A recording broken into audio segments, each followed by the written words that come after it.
Hi friends, welcome to Farooq Anjum's kitchen. ఈరోజు మన recipe పల్లి కొబ్బరి పుదీనా టమాటా పచ్చడి. ఇది అన్నంలో చాలా సూపర్గా ఉంటుందండి, కమ్మగా. రెసిపీ చూద్దాం. ఒక ప్యాన్ని హీట్ చేసుకొని అందులో పల్లీలు వేసుకొని సిమ్లో ఫ్రై చేసుకోవాలండి. పల్లీలు వేయిస్తూనే దానిలో సన్నగా తరిగిన కొబ్బరి ముక్కలు యాడ్ చేసుకోవాలండి. మీరు కావాలంటే పచ్చి కొబ్బరి కూడా యాడ్ చేసుకోవచ్చు.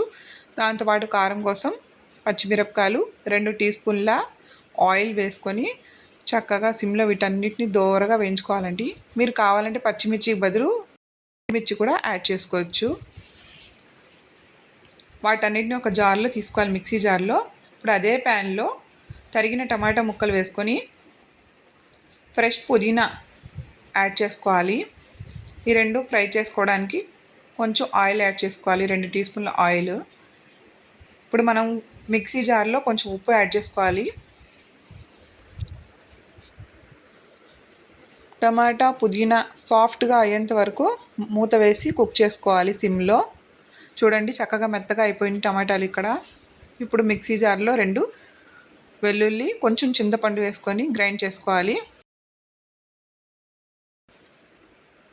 గ్రైండ్ చేసుకున్న తర్వాత మెత్తబడిన టమాటాలు కూడా వేసుకొని కొంచెం వాటర్ యాడ్ చేసుకొని ఇలా కోర్స్గా కొంచెం పలుకులుగా ఉండేటట్టు గ్రైండ్ చేసుకోవాలండి. అంతే, ఎంతో సింపుల్గా రెడీ అయిపోయే పల్లి కొబ్బరి పుదీనా tomato chutney ready. Thanks for watching. Please subscribe, share.